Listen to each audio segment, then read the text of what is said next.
Bien, entonces vamos a comenzar la clase hoy día. Buenos días. Lo primero que nada, entonces, algún informativo. Entonces, como me pidieron por cursos, la tarea, por parecer que tiene algunos problemas, las 12 en internet, me pidieron si podía correr 6 horas la entrega de la tarea, no hay problema. Entonces la dejé hasta las 18 horas.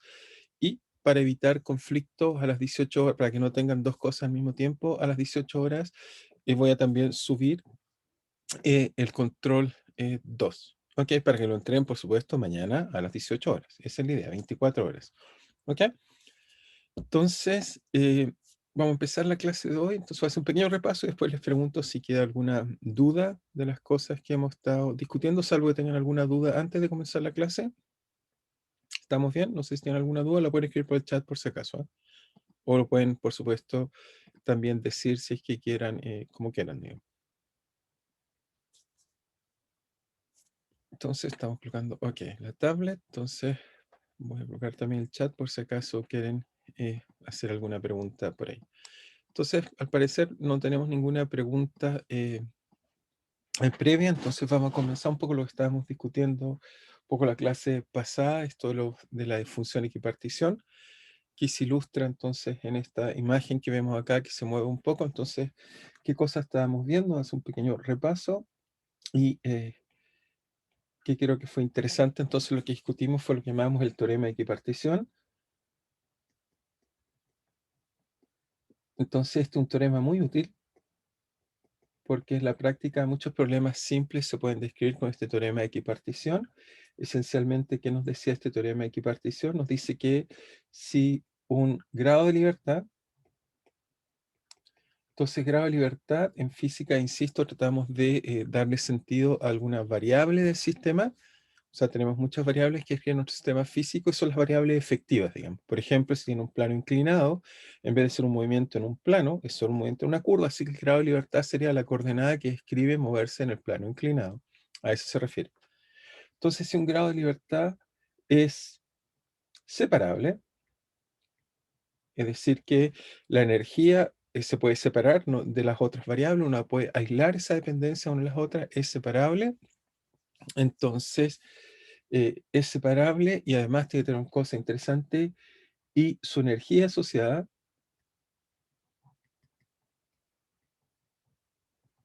es cuadrática. Entonces, y nos falta algo más, es cuadrática y el sistema, además nos falta algo más, es cuadrática, y además el sistema está en contacto con un termostato.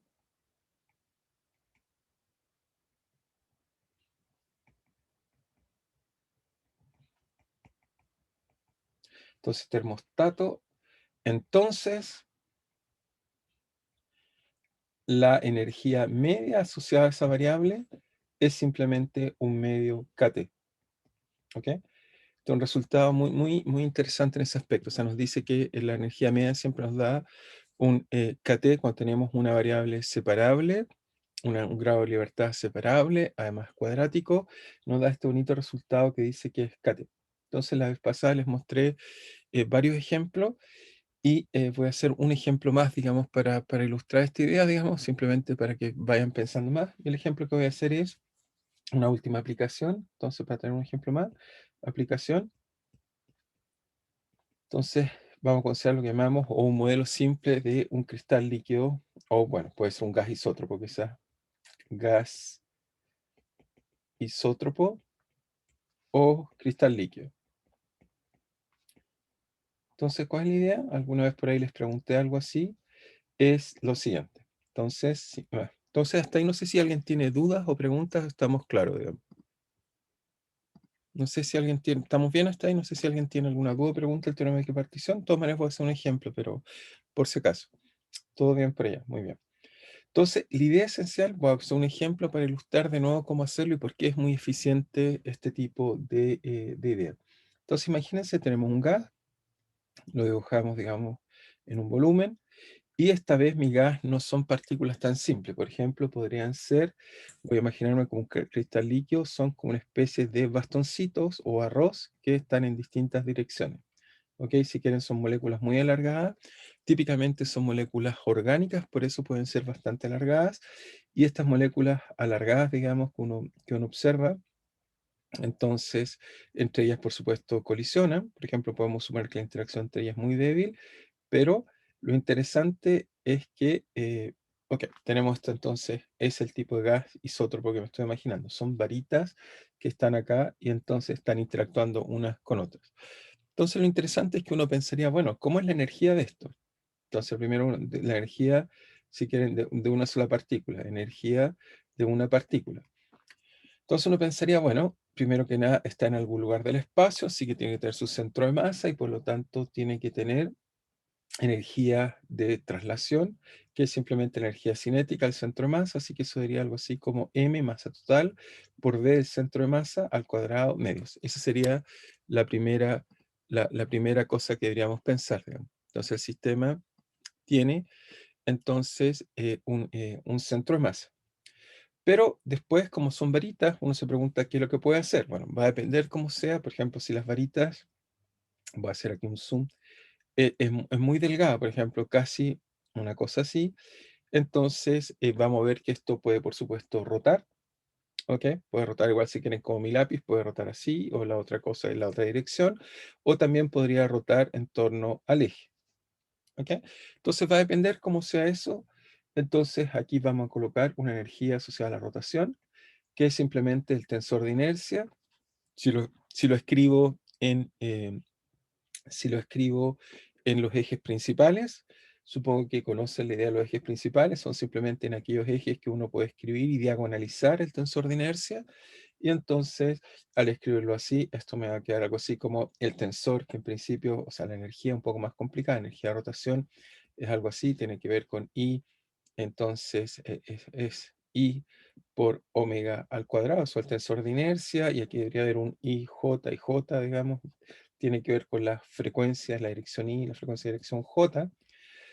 Cuando uno lo diagonaliza, entonces si usamos ejes principales, este tensor uno lo puede escribir como simplemente una matriz diagonal, que simplemente me da información cuán difícil es rotar el sistema en los respectivos ejes principales. Esto se escribe un poquito más simple y queda así simplemente como sumatoria de igual 1 a 3 por la frecuencia, pero ahora escrito en este sistema de ejes principales. ¿Ok? Supongo que es conocido para todos o lo han escuchado, supongo que sí. ¿Ok? ¿Está bien? Supongo que es conocido, entonces eso hace que si ahora estos ejes principales lo escribo ahora como un vector. Ok, esto lo puedo escribir como simplemente un vector, porque son tres números, y eso entonces lo puedo escribir formalmente así, y por lo tanto la energía de estas varitas, a grosso modo, me podría quedar así. ¿Está claro para todos? Lo pasamos superficialmente en mecánica. Qué pena. Ok, pero el tensor de inercia es algo muy importante, nos dice cuán difícil algo es hacerlo girar o no. Ok, ese es el concepto que necesito que tomen. Y entonces, en este caso, la pregunta es cuántos grados de libertad tiene este problema. Entonces pueden haber muchas opciones. Entonces, obviamente, el lado acá es muy fácil. De la primera parte tenemos 3 grados de libertad, que son los grados de traslación, simplemente la velocidad en X y Z. Sin embargo, en la rotación va a depender cómo es el tensor. Va a depender si por ejemplo, efectivamente es rígido y puede girar en todas las direcciones, o es, por ejemplo, una dirección muy despreciable como la que puse acá. O sea, ¿qué quiero decir con eso? Que en el caso acá, uno pensaría que hay tres modos de rotación, tres rotaciones posibles, que simplemente, bueno, yo dije una varita así, pero podría ser, piensa en un rectángulo para distinguirlo una de la otra dirección. Pero si una dirección es muy chiquitita comparada a la otra, entonces tendríamos solo 2 grados de libertad. En este caso tendríamos dos rotaciones porque la rotación, si es muy, muy delgado, como por ejemplo una especie de alfiler, entonces esa rotación es despreciable y la podemos botar. Entonces, esto va a depender cómo sea el objeto, pero si imaginamos que son cilindritos o algo así como cilindros, como una molécula, en realidad esto también va a tener 3 grados de libertad. Y por lo tanto, el teorema de equipartición, ¿qué me va a decir? Ahora si usamos el teorema de equipartición, entonces, teorema de equipartición, me dice algo muy simple, me dice, bueno, por cada grado de libertad cuadrático tengo una energía medio, un medio kT. Así que la energía promedio de una partícula entonces va a ser, bueno, ¿cuántos grados cuadráticos tengo? Primero que nada tengo, ¿por qué se divide, dividía el tensor? El tensor no se divide, el tensor, no sé si me expliqué mal o dije una mala expresión, pero por ahí me preguntan por qué se divide el tensor, no sé si está clara la pregunta. El tensor lo único que te dice es la resistencia al material a que lo gires. ¿Ok? O sea, no sé si te recuerdas de la expresión de ella, pero bueno, lo voy a escribir dado que me haces la pregunta. El tensor esencialmente lo que nos dice es la dificultad al giro que tiene este sistema y uno puede mostrar que en realidad, bueno, si uno integra sobre el volumen del material y tienes que integrar la densidad de masa que tiene el sistema. Ok, es una integral. Y acá entonces colocas la componente RI y la componente RJ e integras sobre el volumen. Ok, eso, ¿qué va con el un medio? Ok, se referías al un medio. Sí, tiene que ser un medio porque esa es la energía, o sea, el momentum, o sea, el momentum de rotación, lo voy a escribir así, vale esencialmente el tensor de inercia, o sea, si colocas componente I J por omega J. ¿Ok? Pero eso es nuestro análogo, recuerda el análogo cuando tienes traslación, eso es la masa por la velocidad. Y la energía, que acá para ti es simplemente la masa por la velocidad al cuadrado medios, el análogo en rotación corresponde simplemente a energía de rotación, es simplemente, ahora te fijas, es algo así como la masa por la velocidad al cuadrado o el momento en el cuadrado, entonces eso nos va a quedar el tensor de inercia en general, IJ por omega I, omega J, eso nos queda algo al cuadrado, y J, y tiene que ir el 2 igual como en la energía. ¿Ok? No sé si es claro ahora, si es más claro. Es exactamente la misma analogía. Muy bien. Ok, pero entonces, ¿cuántos grados de libertad tenemos? Entonces tenemos, en el primer término, tenemos de energía de traslación hay 3 grados de libertad, y en principio de energía de rotación tenemos 3 grados de libertad. Ahora, si es muy, muy delgadita, podemos decir que hay 2. Pero supongamos que hay 3. Entonces, 3 y 3. Por lo tanto, me dice que el sistema tiene 6 grados de libertad y todos son cuadráticos y por lo tanto, por cada uno tengo kT medios. Y por lo tanto, me dice que la energía de una partícula es kT medios, o sea, 3 kT. Eso entonces va a implicar que el sistema entonces tiene una energía por partícula igual a simplemente 3 kT. Ahora, si tenemos n partículas, en el caso de n partículas. Ahora uno dice, pero ¿y dónde está el termostato? Por si alguien se olvidó, por si acaso. Obviamente lo que estoy considerando es que todas las otras partículas son el termostato, es decir, que si yo me coloco en la partícula roja, todas las otras partículas las veo como el termostato que me rodea, y por lo tanto son todas ellas el gran sistema que está en contacto con este pequeño sistema, y estoy suponiendo entonces que llega a un equilibrio de temperatura T. Ahora, si tengo n partículas, cada una tiene, y distintamente, porque me puedo parar en cualquier partícula roja, puede ser esta, pero también puede ser esta de acá o esta de acá. Entonces, me queda que la energía total, y eso es lo interesante, simplemente si quieren invariancia, puede ser que la energía total de las n partículas, entonces, si cada una tiene 3 nkt, o sea, tiene 3 kT, entonces tengo 3 nkt como energía del sistema y sería la energía interna del sistema. ¿Ok? Se fijan que con este tipo de función de equipartición encuentro siempre una relación simple entre la temperatura y la energía del sistema, que a veces era un poco difícil cuando está en una dimensión, dos dimensiones o en otro contexto. Entonces eso me ayuda a entender muy bien qué es lo que está pasando en el sistema. Y por otro lado, lo otro interesante es que inmediatamente uno puede calcular la derivada con respecto al tiempo de la energía, y esa derivada, si quieren, bueno, aquí la coloco como energía medida, por supuesto, es la energía observable del sistema con más probabilidad. Eso me da entonces que esto tiene 3 Nk y eso me da la capacidad calórica a volumen constante del sistema. Que recuerden que esto obviamente está derivado pensando que n está fijo y por lo tanto el teorema de equipartición rápidamente me permitía entender la capacidad calórica que tenía cualquier sistema y les mostré muchos ejemplos distintos, pero lo interesante, volviendo a esta imagen que está acá, es que reconociendo grados de libertad muchas veces son cuadráticos. ¿Por qué son cuadráticos? Porque esencialmente los sistemas tienen una estructura estable, la materia, por ejemplo, formando su molécula está en una estructura estable, y típicamente esta estructura estable son fluctuaciones en torno a un equilibrio, por ejemplo, las vibraciones.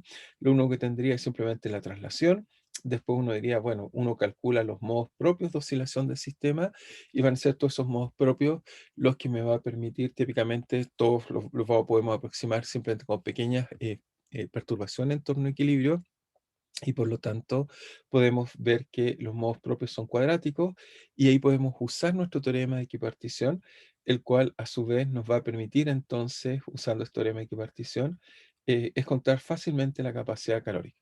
Ok, esa es un poco la idea. No sé si es claro para todos o quedó alguna duda del teorema de equipartición, porque ahora voy a cambiar un poco de tema y vamos a lanzarnos a estudiar un poco los gases más reales por primera vez. Vamos a empezar a hacer eso, pero primero tengo que desarrollar un poco el formalismo, un poco más cuidadoso la función partición. No sé si tiene alguna duda o pregunta sobre eso, si no, vamos a cambiar a un nuevo tema que es empujar a entender un poco los gases reales. ¿Está bien? No sé si alguien tiene preguntas. ¿Estamos claros? Pueden escribirla por el chat si es que no quieren preguntar. Bien. Yo, yo tengo una duda. Cuando empezó a escribir el teorema de equipartición, ¿Sí? puso kt medios y puso un 6. ¿Por qué era el 6? El 6 es, Más recuerda, abajo. Abajo. el 6. El 6 que está acá es que tienes que contar el número de grados de libertad cuadráticos que tiene el sistema. ¿Ok? Perfecto. En este caso son 3 por traslación, o sea, tienes Bx, By, Bz, o sea, cada uno de ellos, o sea, si escribías la energía si bien en grande, la voy a escribir acá para que aún más claro. No es que quiero simplemente que quede muy, muy claro. Entonces te quedaría mbx cuadrado medios más mbi cuadrado medios más mbz cuadrado medios. ¿Te fijas? Ahí tengo inmediatamente 3 grados de libertad. Si alguien me pregunta cuál es la energía típica que tiene el sistema en la cinética, en el plano XY, yo diría que, bueno, de acá tengo un medio kT, de acá tengo otro medio kT y por lo tanto tengo kT. Entonces simplemente multiplicas por cada grado de libertad cuadrático kt por cada grado que tengas cuadrático. En este caso teníamos 6 porque son 3 de traslación, 3 de rotación, porque tengo omega 1, omega 2 y omega 3. El sistema puede rotar en un eje, en el otro eje o en el otro eje. Y son rotaciones distintas. ¿Ok? Muy bien, y eso lo tienes que aplicar a todo tipo de ejemplos. Por ejemplo, la vez pasada te puse este de acá, simplemente por recordar la idea, de moléculas diatómicas.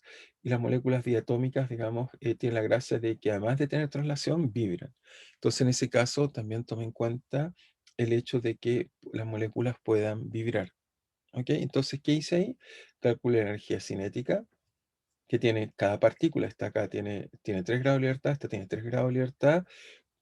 Hay otras personas que les gusta no verlo así, les gusta verlo en el centro de masa, ahí tengo 3 grados de libertad, pero también tienes que introducir el otro grado de libertad que está asociado a la variable relativa entre las dos, y eso te da 3 más, que son estas tres son 6, pero además el resorte se puede comprimir y eso me entrega 3 grados de libertad más, por lo tanto tengo 9. Luego en este sistema la energía típica que tiene una molécula es 9 kT medios. ¿Ok? Simplemente contar una vez que identificas todos los términos que sean cuadráticos. Si no son cuadráticos, no podemos ocupar el teorema de equipartición. ¿Ok? ¿Es claro? Bien, no sé si hay alguna duda más. Entonces, ahora lo que vamos a hacer es tratar, si es que no hay más dudas, vamos a tratar de entonces de movernos a la función partición. Y en realidad el objetivo real que vamos a tener, me va a demorar un poco porque tengo que cerrar un poco digamos, la teoría que hay detrás de esto. Entonces, vamos a estudiar la función partición, pero en realidad lo que queremos estudiar es la función partición de gases ideales y reales. En realidad queremos estudiar de gases, o colocarlo al tiro mejor, de gases reales. Entonces, hasta ahora, nuestro, digamos, ejemplo típico que hemos estado usando a lo largo de todo el curso ha sido estudiar los gases ideales y hemos estado un poco no tomando en cuenta los gases reales. Entonces, la idea va a ser que todo lo que voy a desarrollar seguramente en esta clase y la próxima va a ser tratar de desarrollar todo un formalismo que finalmente nos va a permitir es contar ecuaciones de estado de gases eh, reales, gases un poco más complejos que los gases ideales, que son los gases que medimos. O sea, por ejemplo, esto que le acabo de hablar del dióxido de carbono, uno puede preguntarse si satisface PV igual a NKT y la respuesta es que no. Entonces uno se pregunta cómo uno puede usar un formalismo que nos describa bien eso. Y la gracia de la función partición es que si yo conozco la función partición, puedo calcular la entropía. Recuerden que es una transformada de Legendre simplemente. Con eso, entonces, si yo calculo la función partición, puedo calcular la función entropía. Y si conozco la entropía, entonces, si varío, por ejemplo, con respecto a la temperatura, con respecto a la energía, perdón, tengo la temperatura. Si varío con respecto al volumen, la entropía, entonces voy a encontrar la presión. Y si la varío con respecto al número de partículas, voy a encontrar entonces el potencial químico. Esto me va a permitir entonces encontrar relaciones, en particular la de la presión, me va a dar entonces la ecuación de estado y así podemos ir calculando ecuaciones o describir sistemas un poco más complejos y abordar este problema. Pero el formalismo que vamos a usar entonces para poder resolver esto va a ser la función partición. Entonces voy a tratar un poco de explicarle un poco cómo se puede usar la función partición en casos más realistas me refiero incluso pensando como una molécula como la que vemos acá, uno puede preguntarse cómo puedo modelar el sistema con moléculas que tengo de esta forma y encontrar propiedades por un gas formado, por ejemplo, moléculas orgánicas, por ejemplo. Entonces, para eso, lo primero es tenemos que recordar cómo usamos la función partición en un caso un poco más general. Entonces, les recuerdo, imaginémonos un gas, ¿ok? Imaginamos un gas, tenemos un gas ahora un poco más complicado, ya no son puntitos, para colocarlo un poco más raro, pensando que cada una de estas cosas son como las moléculas que acabamos de ver. Entonces, colocamos esto dentro de un contenedor, por supuesto en 3 dimensiones, pero bueno, simplemente por dibujar un poco más simple, nos imaginamos en un plano y lo que nos imaginamos es que para cada uno de estos elementos, el restante es como equivalente a estar en un termostato, un sistema mucho más grande, el cual llega a un equilibrio. Una vez que llega a un equilibrio, entonces podemos establecer que hay una energía media, eso da una temperatura, y ese sistema está entonces intercambiando energía con mi sistema que está acá, que es el sistema que estoy tratando de ilustrar con ese color. Entonces, si usamos el formalismo de Gibbs, entonces lo que nos diría, lo primero que sabemos es que la probabilidad de que mi molécula esta que está ahí, bueno, quizás lo voy a colocar así, la molécula esta esté en un estado R, ok, o quizás lo voy a anotar así para que sea más fácil. La probabilidad que esa molécula esté en un estado de R, y aquí adentro colocamos la molécula para no colocar molécula, entonces es simplemente lo que hemos visto es la exponencial de menos la energía asociada a ese estado de R, y la energía en general la podemos calcular o sabemos calcular esa energía, de acuerdo a cómo sea la molécula, dividido por kT o si quieren multiplicado por beta, partido por esta función muy especial que simplemente hasta ahora es simplemente la normalización en nuestra función partición. ¿Ok? Donde z, que al principio parecía algo ser muy inocente, en principio va a ser una función de la temperatura y bueno, el número de partículas y después veremos también función del volumen en general. Es simplemente la normalización, es decir, que yo sumo sobre los estados. Ahora, estas sumas siempre quizás debo ser cuidadoso en decir que no son cualquier tipo de suma, son sumas que va a depender el tipo de estado. Si los estados son continuos, son integrales. Si el estado es, por supuesto, no olvidar, esto es 1 partido por K de Boltzmann por T, si quieren lo voy a colocar así más explícitamente. Entonces, no olvidar que esta suma que está acá puede ser una suma o una integral o una suma. Si los estados son discretos, son sumas. Si los estados están caracterizados por variables continuas, como por ejemplo la velocidad, entonces son integrales. ¿Ok? Entonces eso no hay que olvidarlo en ningún caso. Ahora la pregunta es, esta es la función partición, esta está acá, es la función partición de una partícula. Entonces vamos a dar esto acá, una partícula. Pero si uno se pregunta, ¿cómo será la función partición de n partículas? Porque en realidad en este problema tengo n. Y bueno, por eso, bueno, el n que puse aquí dependía de las otras, pero en realidad no debería depender ese n, aquí no debería estar. Entonces la función partición de n partículas. Todas, por supuesto, son iguales. Entonces, en ese caso, lo que uno esperaría, igual como el análisis que les hice de la capacidad calórica, uno diría, bueno, esa función partición, entonces este colocámosle un Z1 por recordar que es de una sola partícula. La función partición de n partículas, que ahora sí tiene que ser función de t, de n y de b, esa función entonces debería ser, bueno, es calcula función de partición, es simplemente tomar esta energía y calculársela a cada uno y simplemente calcularla de n. O sea, uno pensaría intuitivamente que eso debería ser algo así como menos E por R por beta elevado a n. Eso es lo que uno diría así muy inocentemente, pero vamos a ver que no es así, por eso tengo que ser un poco cuidadoso. Uno diría que, bueno, simplemente multiplicar la función partición de cada una, en cierto modo, están, cada una es un sistema de alguna forma indiferente y simplemente intercambian para termalizarse energía. ¿Ok? Pero esto no es tan así. Entonces déjenme explicarle un poco. Eso es la pregunta en realidad que me hago, es si esto debería ser esto que está acá o no. Entonces, para responder esto con más cuidado, lo que uno podría hacer es lo siguiente. Entonces, uno debería hacer algo un poco más simple, digamos. Es lo siguiente.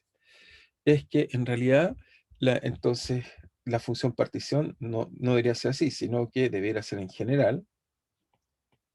Entonces vamos a tratar de decir cómo es en general. Entonces, en general, la función partición debería ser algo así como simplemente sumo sobre todas las configuraciones y supongo que está en equilibrio. Es decir, que esto debería ser algo así como exponencial de menos la energía o los estados de la primera partícula más la de la segunda partícula, quizás R1, R2, etcétera, hasta n, Rn por beta. ¿Ok? Y sumo sobre las configuraciones de R1, R2, etcétera, hasta Rn. ¿Ok? Eso debería ser, y yo sumo sobre todas estas cosas, y ahí sí debería encontrar cómo es la función partición. Pero para hacer esto, uno puede hacer una pequeña astucia y usar algunas propiedades de la física más fundamental, que no son evidentes a este nivel, digamos. Pero déjenme mencionar cuáles son las propiedades que voy a usar. Entonces, lo primero que uno diría es que, bueno, en el caso solo de dos partículas, supongamos que solo hay dos partículas, tomo dos partículas, es decir, que tomo esta que ya dibujé y otra por acá, y pienso que todas las otras son el termostato. Si tomo dos partículas, entonces la función partición ahora de dos partículas sería simplemente, ¿qué cosa? Sería la suma de los estados de la primera partícula, llamémoslo R1, y la segunda R2, y sumo sobre todas sus configuraciones. Así que tengo energía, obviamente la energía, eso estoy usando algo explícito que conocen bien, pero quizás no es tan obvio, estoy usando el hecho explícito que la energía es una cantidad aditiva, es decir, que la energía de una partícula más la energía de la otra partícula me da la energía total. Ok, estoy despreciando, insisto, el efecto de interacción entre ellas por ahora. Ok, simplemente adhiero sus energías. Y eso me da beta, por beta. Entonces, donde si quieren, esas son las configuraciones de la primera y la segunda. Ahora, como esto es una exponencial, la exponencial tiene una propiedad muy agradable que simplemente la puedo escribir como la exponencial de la primera, ¿ok? Por la exponencial de la segunda. Simplemente eso ya lo conocemos de mucho tiempo, eso es aditivo, se puede escribir de esa forma astutamente que acabo de escribir ahí. Y aquí puedo hacer una cosa un poco más astuciosa, digamos, decir que, bueno, esto entonces es algo así como suma sobre los primeros estados, porque eso no afecta a la primera, por suma de los segundos estados que están en la otra. Ahí sería sobre R1, R2. ¿Ok? Ahí entonces un poco me va quedando como la expresión intuitiva que expresábamos antes, que es simplemente que la función partición debe ser algo así como el producto de cada una, pero con la energía, bueno, si en este caso estoy despreciando las interacciones entre ellas, salvo que es para termalizar, me quedaría esto que tenemos ahí. Y ahora esto me va a permitir hacer una cosa un poquito más útil, que es lo siguiente, es que como tengo dos exponenciales, siempre esto se puede escribir como simplemente, si busco los productos, simplemente busco el instante que ambas partículas están en la misma configuración, es decir, que coloco menos dos veces R de beta, es decir, este término que estoy escribiendo acá, si quieren, voy a escribir abajo lo que es. Supongo que ambas partículas están en la misma configuración, ambas en la misma configuración, en la misma configuración. Y después supongo que están en configuraciones distintas. Si están en configuraciones distintas, entonces acá me queda que R1 es distinto a R2. Y entonces en ese caso simplemente me queda que, entonces en el primer caso están las dos, por eso apareció el 2.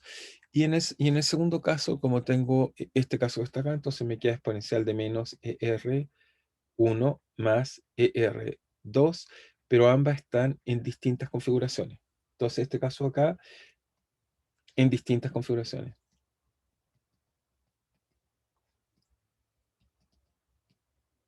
¿Y por qué esto puede ser útil? Uno dice, bueno, ¿por qué me estoy tanto dando vuelta en este tipo de expresiones? Bueno, ahora si lo hiciera para n y aplico este mismo razonamiento, fíjense que la función partición ahora de n partículas la puedo escribir así. Va a ser la sumatoria de que todas las partículas están en la misma configuración. Es decir, me queda exponencial de menos n ER beta.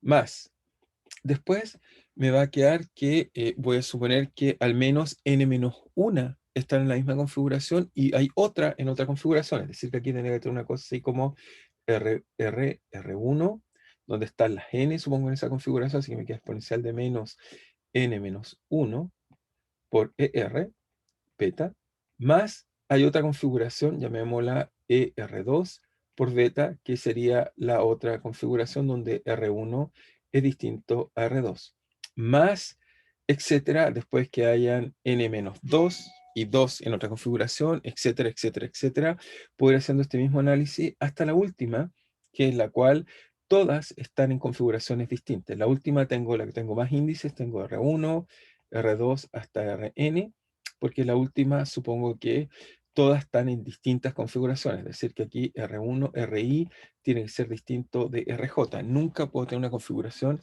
en la misma energía. Y en ese caso simplemente me queda ER1 más hasta ERN y todo eso por beta. ¿Ok? Entonces, insisto, lo que estoy haciendo ahí es que estoy suponiendo, entonces, que vuelvo a insistir, el primer término de acá es todas en la misma configuración.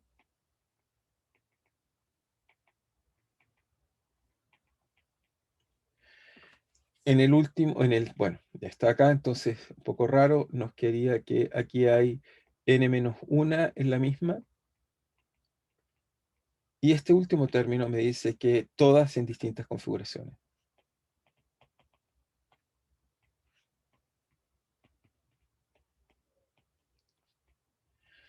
Ahora uno se pregunta por qué esto puede ser útil. Entonces, reescribir la suma, simplemente lo único que estoy haciendo es que reordeno la suma de tal forma que a veces las configuraciones se parecen o no se parecen. ¿Ok? Entonces, aquí hay una cosa interesante que uno puede hacer en este análisis, es que por ahora he estado suponiendo que las partículas, he hecho una hipótesis, la voy a anotar acá, hipótesis, he supuesto que las partículas son distinguibles. Primera cosa. ¿Por qué? Porque puede ser el R1, el R2, etc. Si no fueran distinguibles, voy a escribir rojo porque voy a cambiar las fórmulas cuando sean distinguibles. Si no son distinguibles, es decir, que no sé si es la 1 o la 2, ¿qué es lo que pasa?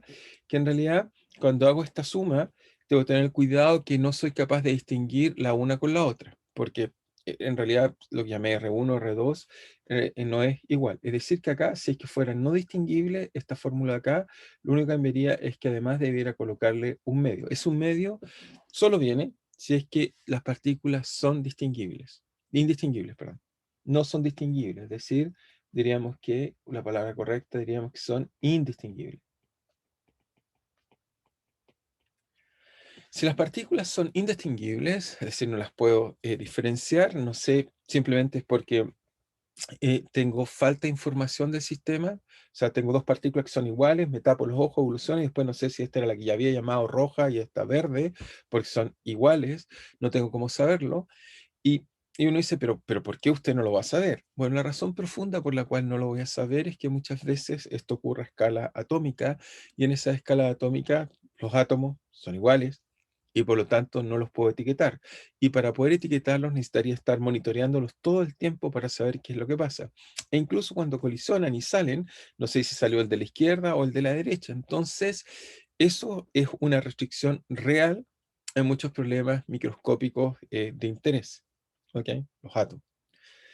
Y por lo tanto, como no son distinguibles, debo tener cuidado con eso que está ahí. Ahora, ¿y en qué afecta eso que está ahí? Que bueno, en este caso, por ejemplo, tengo una y en este caso son no distinguibles. Acá entonces, por ejemplo, me aparecería un factor en la expresión que está acá. Bueno, eso es uno. Pero, por ejemplo, cuando tengo n menos una y hay una, si no son distinguibles, entonces me deberá quedar ahí algo así como la permutación o nos dirá que algo así como tengo que calcular cuántas combinatorias tengo una de la otra. Ok, entonces de las n-1, como no son distinguibles, entonces me va a quedar algo así como dividido por n-1 factorial. Y serían las permutaciones que puedo cambiar las otras que están en el otro estado que no puedo distinguir. Así que aquí me quedaría algo así como 1 partido por, entonces, en este caso, bueno, como son el grupo que está en el mismo estado y tengo una, entonces puedo sacar de acá una y buscar las combinaciones que tengo en el caso acá. Y cuando tengo n, las permutaciones posibles de estas n son n factorial. ¿Ok? Entonces lo que estoy diciendo es simplemente lo siguiente, quizás que es un poco feo, pero lo voy a escribir un poco más compacto.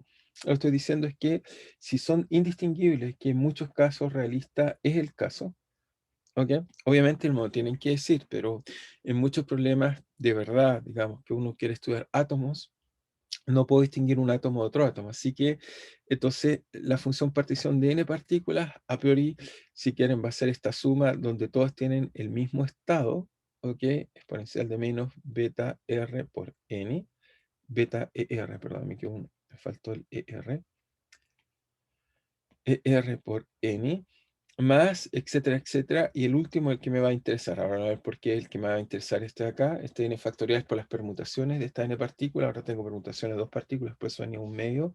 Y acá me da entonces que tengo RI distinto de RJ, exponencial de menos beta. Y aquí tengo R1 hasta más Rn por beta. Me quedaría una fórmula así. Entonces nos queda eso que está ahí por Rn. Es un poco lo que resume un poco lo que he estado diciendo. Y ahora nos vamos a robar una idea interesante. Bueno, esta sí que me la tienen que creer porque es un principio, ¿ok? Es un principio de la mecánica cuántica que se llama principio, voy a usar una idea de mecánica cuántica, principio de exclusión de Pauli. Ya les dije que los principios no es algo que venga de algo que sabemos a priori, es simplemente un hecho que observamos en la naturaleza. Esto viene en lo que llamamos, está en la base de la mecánica cuántica. Y nos va a servir para calcular, por eso lo voy a usar. ¿Qué nos dice este principio de exclusión de Pauli? Nos dice que la materia se divide en dos tipos de partículas, ¿ok? O sea, a nivel bien fundamental, vamos y tomamos cualquier pedazo de materia a nivel fundamental, uno las puede distinguir de dos formas. Una es que Pauli llamó fermiones. Por ejemplo, el ejemplo más característico de los fermiones son la materia usual que conocemos, por ejemplo, los electrones, ¿ok? Los quarks, también los llamamos variones, y otras partículas muy especiales que llamamos, que no son fermiones, que los llamamos bosones. Y los bosones son, por ejemplo, típicamente las partículas que median la interacción entre partículas. Por ejemplo, yo tengo dos fermiones, dos electrones, por ejemplo, y la partícula que media la interacción, no como están aprendiendo en su curso de electromagnetismo, o que ya aprendieron algunos, otros no, es que nos dice que en vez de que hay una fuerza, hay una partícula que comunica el efecto de que esta partícula está acá y que tiene una carga y hay otra acá. Y esa partícula cuando viaja le avisa que estoy acá y esa partícula la llamamos un fotón, ¿ok? Que es una partícula del campo electromagnético. ¿Ok? Entonces, a nivel microscópico no hay fuerzas, lo único que hay son partículas. Algunas partículas son mensajeras, entre comillas, de la interacción, esas típicamente son bosónicas, y otras partículas son las que tienen la materia, a las cuales llamamos fermiones. ¿Ok? O típicamente son las que tienen la materia, son fermiones. ¿Ok? Entonces, Pauli va a descubrir que tenemos, bueno, sabe que tenemos estos dos tipos de partículas, pero estas dos partículas tienen una cosa muy, muy, muy peculiar, y es eso lo que quiero usar. No sé si quedó claro eso, quizás no todos conozcan, por supuesto, ese tipo de cosas, pero estoy tratando de contarles de la forma más reducida posible algo que es muy importante a nivel microscópico, que la naturaleza está hecha de materias, de partículas, e interactúa también con partículas. ¿Ok? Y entonces lo interesante es que Pauli va a proponer una propiedad muy especial para los fermiones. Son esas las que tienen esta propiedad muy extraña que le llamamos principio de exclusión de Pauli. Y el principio de exclusión de Pauli lo que nos dice es lo siguiente. Nos dice que dos partículas, dos fermiones, voy a usar la palabra más correcta, fermiones, porque para los bosones es al revés. Los bosones esta propiedad le da lo mismo. Por ejemplo, los fotones le da exactamente lo mismo a este tipo de partículas. Ahora, alguien dice, ¿pero solo hay fotones? Bueno, por dar un ejemplo, seguramente han escuchado que hay interacciones fuertes en la naturaleza, es decir, las interacciones nucleares. Y uno se pregunta, ¿y qué afirma el núcleo? Porque tengo cargas positivas y esas cargas positivas se deberían repeler. Eso es lo que aprendí en el curso de electromagnetismo. Bueno, hay otra fuerza que las tiene atrapadas que se llaman, que tienen que ver, digamos, con la interacción nuclear. Y entonces uno dice, bueno, ¿cómo se llaman estas partículas? ¿Qué tienen que ver con ellas? Y uno encuentra que hay partículas que llaman, bueno, hay distintas partículas, algunas se llaman, por ejemplo, piones, gluones, hay muchas partículas que las tienen afirmadas y esas son de naturaleza bosónicas. Cada interacción fuerte tiene varias subpartículas que las caracterizan y algunos son o fermiones o bosones. Los fermiones, que son las partículas que ustedes conocen, que son típicamente los electrones y con la cual se forma la materia también más masiva, como los protones. ¿Ok? Entonces, lo que nos dice Pauli es que dos fermiones no pueden estar en el mismo estado, está prohibido. Dos fermiones no pueden estar en el mismo estado. Eso está prohibido. Esto, vuelvo a insistir, es un principio, es algo que observamos en la naturaleza y lo hemos chequeado cientos de veces, no sabemos el por qué, pero funciona. ¿Ok? Entonces, cuando algo no sabemos el por qué, pero funciona y lo requete probamos y sigue funcionando, lo llamamos principio. ¿Ok? Entonces, este principio nos dice que la naturaleza no pueden estar no pueden haber partículas en el mismo estado. Y por lo tanto, si estamos estudiando gases reales, que son fermiones, o están construidos por fermiones, protones, neutrones, electrones, que son partículas grandes, o sea, los protones están formados por tres subpartículas que son los quarks. Entonces, estas partículas tienen la peculiaridad que nunca las puedo encontrar en el mismo estado, está prohibido. Aquí en la naturaleza no le gusta que estén en el mismo estado. Es esa la observación. Por lo tanto, eso tiene una fuerte consecuencia sobre lo que lo estoy discutiendo, porque antes habíamos pensado la función partición debe ser simplemente el producto de las funciones particiones de cada una. Después lo que hice fue un poco jugar con ellas, multiplicarlas y ordenarlas de tal forma que ordené aquellas que están todas en el mismo estado, aquí hay n-1 en el mismo estado, después n-2, n-3, hasta el estado donde ninguna está en el mismo estado. Bueno, lo que me dice Pauli es que si mis partículas que estoy estudiando son fermiones, ¿ok? Por ejemplo, electrones, protones y quarks, entonces no pueden estar en el mismo estado. Y por lo tanto, si son fermiones, en el caso, y que es el caso que vamos a estudiar, queremos estudiar gases reales, son fermiones, ese es el problema. Entonces los gases o la materia está formada por fermiones. Luego, fermiones viene de fermio todo esto. Luego que tenemos que, de toda la expresión anterior, si son fermiones, fíjense que lo que nos está diciendo es que este término de acá es cero, porque están todos en el mismo estado. Solo eso sería posible si fueran bosones, como las partículas que intercambian la interacción electromagnética. También tenemos interacciones débiles y fuertes, cada una podría hacerlo, pero en nuestro caso no están ahí. Y por lo tanto, todas son cero. Todas las que tengan al menos un estado respectivo es cero, porque la mecánica cuántica me dice que está prohibido que esté en el mismo estado. ¿Ok? Usamos este hecho, desgraciadamente no se los puedo mostrar, tampoco es que lo sepamos, es simplemente un principio, es una propiedad que vemos de la naturaleza. Y obviamente espero algún día que podamos tener una explicación más profunda, pero por ahora no tenemos.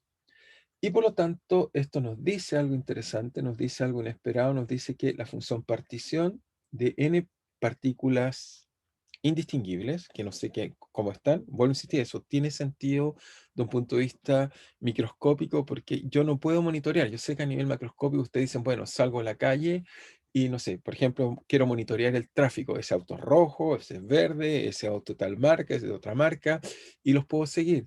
Pero si no tengo todas las cámaras de la ciudad, y la ciudad no tiene tantas cámaras, entonces en algún momento voy a perderme ese auto. Y la única forma de poder identificarlo es que le ponemos una patente, y eso con eso lo identificamos. Me sé la patente y tenemos un registro, hay un único auto con una única patente. Desgraciadamente, los átomos no tienen patente. Y por lo tanto, cuando miro un gas, y como no estoy monitoreando todo el rato, no sé cuál partícula estoy mirando ahora. Esa desinformación la incluimos entonces en nuestra teoría. Decimos que la función partición de n partículas indistinguibles, entonces partículas fermiónicas, indistinguibles, vamos a ocupar algunas palabras, fermiónicas, indistinguibles, que es el caso de un gas. Imagínense, ¿quién puede mirar esos 4 trillones de partículas que tiene un gas normalmente? Imposible. Por lo menos ni siquiera tenemos un computador que pudiera hacer eso, nada. Entonces nos queda que eso simplemente la vamos a aproximar la función partición por 1 partido por n factorial de la sumatoria de RI distinto de RJ exponencial de menos beta e R1 más hasta e Rn. Entonces tenemos esta expresión que está ahí. Pero ahora, esta expresión, como siempre, el R1 es distinto a todos los otros, y después cuando toma otro valor, los otros se ponen valores distintos, entonces podemos juntar todas esas expresiones y simplemente cada vez que sumo en realidad una, en realidad otras toman los distintos valores, y por lo tanto, en realidad, si uno lo mira con cuidado, esa suma es tal que la podemos reescribir como de la siguiente forma, simplemente la sumatoria de una escrita n veces. Y la razón por la cual está escrita n veces es porque cada vez que tomo un valor, la otra toma el otro valor. Así que simplemente esas sumas están ordenadas, así que las puedo escribir de esa forma que está ahí. Sumo sobre una y las otras van tomando los otros valores, y eso entonces me permite encontrar esta expresión, que es la expresión un poco más práctica para calcular y que tiene mucho sentido físico. ¿Ok? He dado toda esta vuelta larga para poder justificar que voy a usar esta expresión. Es decir, que simplemente, ¿qué es lo que estoy usando? Simplemente voy a resumir y con ella ya vamos a poder calcular y decir cosas un poco más interesantes, donde obviamente a veces a uno le gusta decirlo así, quizás una forma más cómoda, decir que esto es 1 partido por n factorial de la función partición de una partícula elevado a n. Entonces, esto está acá. Lo único que he usado, pues, tiene un montón de física atrás, no es una expresión trivial, hay mucho de ahí detrás profundo. Lo que nos dice es que las partículas que estamos considerando son distinguibles, son indistinguibles, perdón. Bueno, entonces voy a colocar la observación, porque si no, no quiero que olvide las propiedades. Son indistinguibles, y además la otra propiedad, que es una nueva propiedad que no sé que no la conocen, por eso, bueno, me disculpo usar esta propiedad, pero desgraciadamente, tenemos que usar esta vez esta propiedad, son fermiones. Y de todas maneras es bueno que lo conozcan y sepan que en naturaleza no se puede hacer lo que uno quiera. O sea, uno dice a nivel macroscópico, yo puedo colocar, por ejemplo, tengo pelotas de fútbol, y digo, ¿todas las puedo colocar en la misma posición? No, el volumen me lo prohíbe. Ok, entonces dice, bueno, pero estas partículas no tienen volumen, pero tienen otras propiedades que le prohíbe hacer lo que uno quiere hacer. Son esas las cosas que están. Por supuesto, lo del volumen es simplemente una analogía. Tienen propiedades que no les permiten estar en el mismo estado. Y eso es una observación, ¿eh? Viene diciendo observaciones. Entonces usamos esa propiedad y usamos el hecho que son indistinguibles, y eso nos hace entonces el problema de que ahora cuando tengo que calcular, tengo un gas y quiero calcular su función partición, porque con ella después voy a construir la entropía y voy a construir la ecuación de estado, simplemente estudio una partícula, la divido por n factorial y elevo a n su función partición, y con eso tengo ahora la función partición de las n partículas. Es decir, que con eso logro encontrar lo que estoy tratando de buscar, que es simplemente la función partición de n partículas que están en un volumen y n. ¿Ok? Es un poco la idea. ¿Ok? No sé si está claro para todos. Ya sé que usé un montón de cosas que no son tan habituales, digamos, pero necesito eso. Desgraciadamente no puedo hacer eso sin pasar por esto, porque si no los resultados que vamos a encontrar no van a describir los gases de verdad. O sea, porque después esto es lo interesante y vamos a hacer predicciones, vamos a encontrar ecuaciones de estado y esas ecuaciones uno puede tomar, no sé, un gas de nitrógeno, un gas de oxígeno y preguntarse, o un gas raro, un gas como el aire y preguntarse cómo se comporta. Y si no hacemos esto, no vamos a encontrar la respuesta correcta. Son todas las partículas bien. Por ahí un comentario bonito dicen, siguen siendo las mismas partículas que hemos usado toda la vida. Sí, siguen siendo las mismas partículas toda la vida, pero es simplemente el comentario es por de dónde sale este n factorial y de por qué salió este n. Eso es la parte que no es obvia, digamos. Detrás de eso hay mucha física profunda que a nivel macroscópico, a nuestra escala, es difícil de entender, pero el resultado sería que si no hacemos esto y calculamos simplemente sin cuidado, encontraríamos conclusiones que no son correctas o que llegaríamos rápidamente a una contradicción. Entonces, dicho eso, entonces el problema, la gracia es que basta que calculemos la función partición de una sola partícula, la elevamos a n, partimos en n factorial y ya está, ya tenemos lo que queremos buscar para poder calcular muchas cosas. Donde Z1, no olvidar, es simplemente la sumatoria de las configuraciones de una partícula exponencial de menos beta R1. ¿Ok? Eso es lo que tenemos que hacer. Entonces, ahora la pregunta es, ok, ¿cómo es la energía entonces de una partícula? Entonces ahora volvemos al problema de cómo es la energía de una partícula. Entonces la pregunta es, ¿cómo es el ER de una partícula o de una partícula en nuestro gas real, de una partícula en un gas real? Entonces, sigo y me gusta seguir usando esta imagen un poco, quizás demasiado sofisticada, pero es la imagen que debemos entender. Este tipo de partículas que queremos, en general, va a ser complicada como la que estamos viendo acá, y vamos a ver que vamos a poder escribir cosas, eso es lo interesante. Ahora, lo primero que haríamos es que uno sea un sistema de coordenadas, ¿ok? Siempre nos tenemos con un sistema de coordenadas X y Z, y lo primero que diríamos que, bueno, esto tiene una coordenada que escribe lo que llamaríamos su centro de masa. Esa parte de ahí siempre la podemos escribir. Y tenemos que además tomar otras coordenadas que nos dan cuenta de las variables o dinámica del sistema. Es decir, que deberíamos poder escribir la energía de este sistema como simplemente la masa total que tiene mi partícula, porque puede tener muchos subconstituyentes.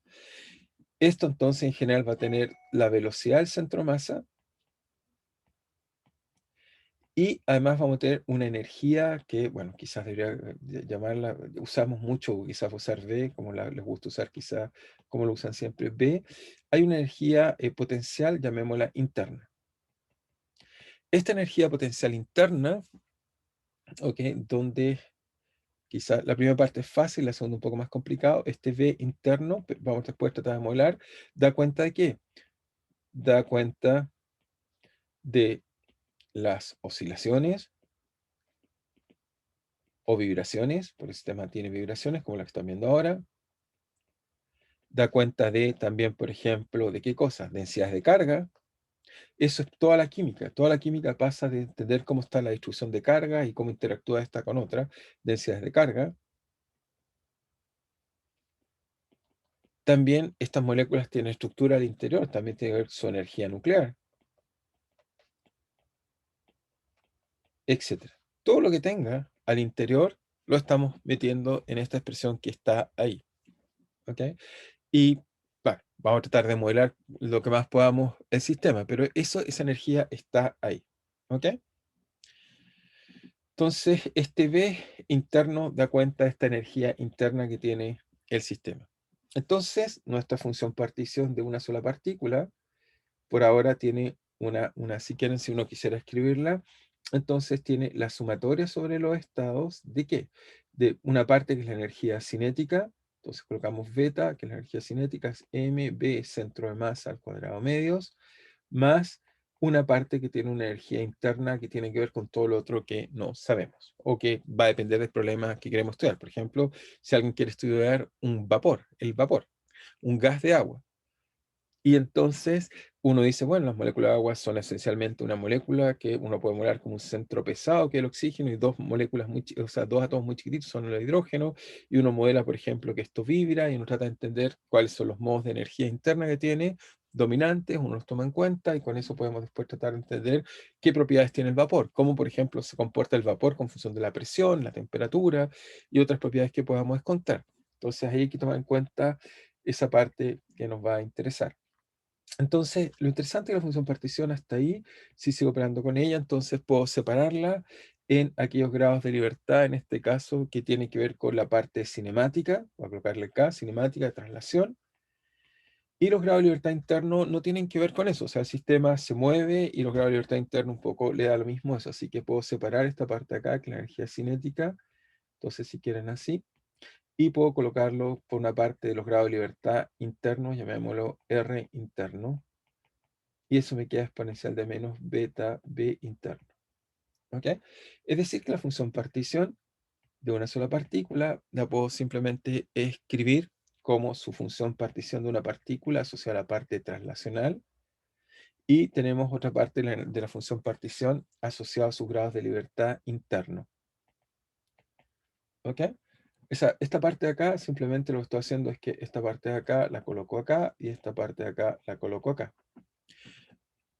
Vamos a ver que con esta primera parte, después cuando veamos cuando pueda calcular, perdón, con esta primera parte vamos a poder escribir esencialmente propiedades interesantes, vamos a poder incluso sacar resultados, a pesar que vamos a desconocer cómo es completamente la parte interna. Y después, problema a problema, tenemos que ir modelando cómo describimos la parte interna del problema en cuestión. ¿Ok? Entonces, problema a problema, vamos a tener que encontrar astutamente qué es lo que podemos hacer en un caso o en el otro caso. Ahora, la función partición de n partículas, ¿ok? De n partículas simplemente va a ser la función partición de traslacional elevado a n. Entonces, se fijan ahí, puedo empezar a colocar traslacional, entonces traslacional elevado a n por la función partición interna elevado a n, y todo esto partido por n factorial. Entonces, eso me va a permitir poder hacer, digamos, algún tipo de cálculos complejos, digamos. Entonces, voy a tratar de resolver ahora, o sea, ya tengo por lo menos lo que podemos calcular y decir cosas. Así que voy a tratar de calcular algunas de estas cosas. Entonces, ¿qué es lo que voy a tratar de calcular? Voy a tratar de calcular la función partición. Ahora sí, ya puedo calcular alguna parte, por lo menos nos vamos a concentrar en la primera que podemos calcular, que es esencialmente esta que está acá. ¿Ok? Y vamos a ver cómo después, como hay un logaritmo, se puede separar, entonces la energía libre nos va a quedar para una y para otra, y por lo tanto vamos a poder decir cosas interesantes de una y otra. Entonces me voy a concentrar en calcular la función. Voy a primero calcular esta parte acá, que es la parte traslacional, que simplemente es sumar sobre, digamos, los grados de libertad asociado a que el sistema se está trasladando. Es decir, que tenemos beta por mb centro masa al cuadrado, si quieren, medios. Eso es lo que voy a tratar de calcular. Entonces, ¿cómo hacer eso? Entonces, es eso lo primero que quiero hacer. Obviamente, los grados de libertad, en este caso, las velocidades que tiene el sistema son continuas, así que la función partición de traslación, en realidad, como una variable continua, va a ser una integral. Tengo que integrar sobre las velocidades que tiene el sistema, ¿ok? Y esta integral, entonces, ¿cómo va a ser? En general va a ser exponencial de menos, esta vez lo voy a escribir un poco más preciso para que quede más claro, y lo voy a escribir más bien con una notación más general, que es el momentum. Voy a escribir que esto es v por el momentum al cuadrado partido por 2m. Si quieren el beta, esta vez lo voy a escribir como kt, para que quede más tradicional la expresión, kt. Exactamente lo mismo, simplemente estoy reescribiendo las cosas. El beta lo escribo como 1 partido por kt, la energía cinética la estoy escribiendo como el momentum, y entonces esta parte me queda acá, y esto tiene que estar integrado ¿en qué? En p. Por lo tanto tengo 3p ahí, no olvidar, px, py, pz, y también tengo 3 coordenadas, q1, o sea, x y z, que lo escribo como q. Así que eso me estaría quedando esta función partición, pero aquí tengo el primer problema extraño, es que voy a hacer estas integrales, por supuesto, ya vamos a ver cómo se puede hacer. Estas son 6 integrales, si es que alguien no las ve, son muchas integrales las que están ahí. El primer problema que tengo, antes de empezar y solo comentar, por lo menos quiero dejar escrita esta expresión, el primer problema que tengo es que la función partición es algo que la exponencial no tiene que tener, o sea, la exponencial de algo no tiene que tener dimensiones, pero la exponencial es una función que me da un número. Entonces acá tengo un primer problema interesante que voy a comentar, es que fíjense que si acá coloco Q y P y Q, esto tiene unidades de momentum, es decir, tiene unidades de kilogramos por metros partidos por segundo multiplicados por metro. Y esto elevado al cubo.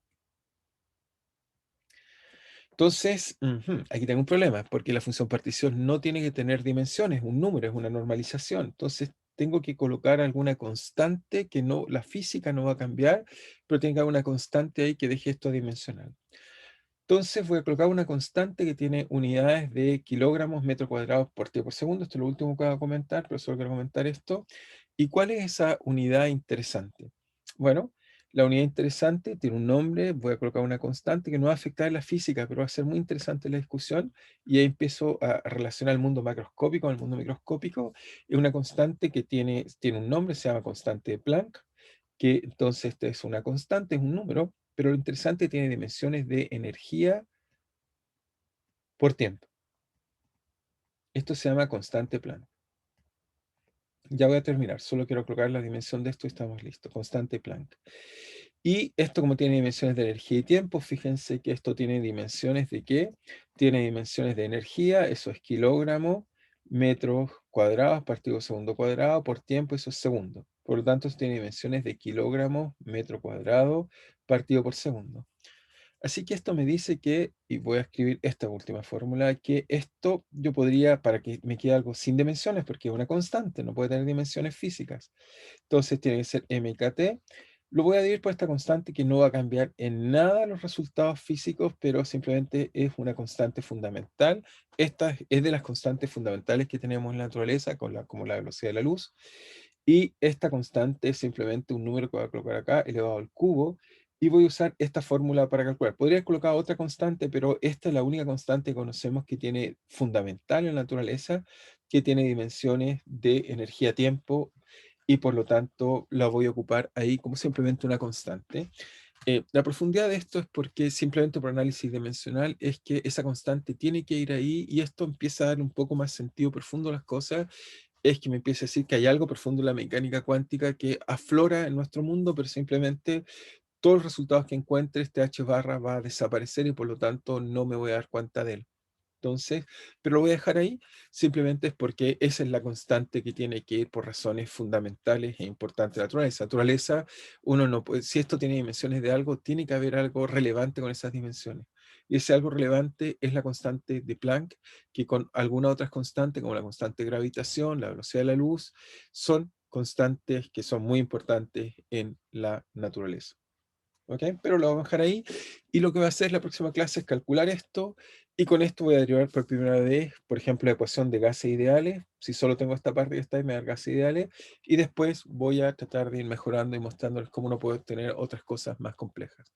No sé si tienen alguna pregunta o duda o lo que quieran. Si quieren también con respecto a lo que quieran, si el control, la tarea, pues no sé, preguntar, ¿no? O estamos bien, no sé, cómo quieren. ¿Estamos bien? No sé si hay alguna pregunta o duda.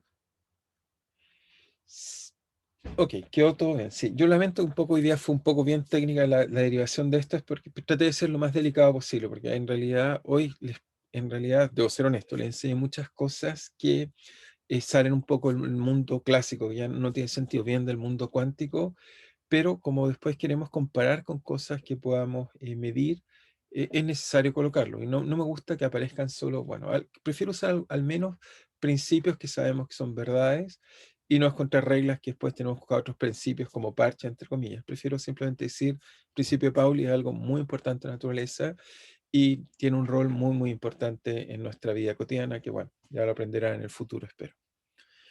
Entonces, si está todo claro, entonces les recuerdo que la tarea la tienen hasta las 6 para entregarla, en caso que no la hayan entregado, y el control también está a las 6. Y recuerden, sí, piensen bien, ese es mi único consejo siempre, no se lancen a resolver problemas, primero mediten qué significa y después seguramente van a poder contar respuestas. ¿Ok? Así que mucha suerte. De todas maneras, si tienen dudas, pueden siempre, algunas personas me escriben, o yo prefiero que le escriban en el chat, porque así, o sea, no en el chat, quiero decir en el curso, en el foro, porque puede servirle a otra persona. pero si tienen dudas y obviamente que pueda responder, no se trata de que yo resuelva el problema, pero que los pueda ayudar, siempre son bienvenidos. ¿Ok? Así que espero que les vaya muy bien y estamos prontamente viéndonos, así que mucha suerte en todo. Cuídense, nos vemos.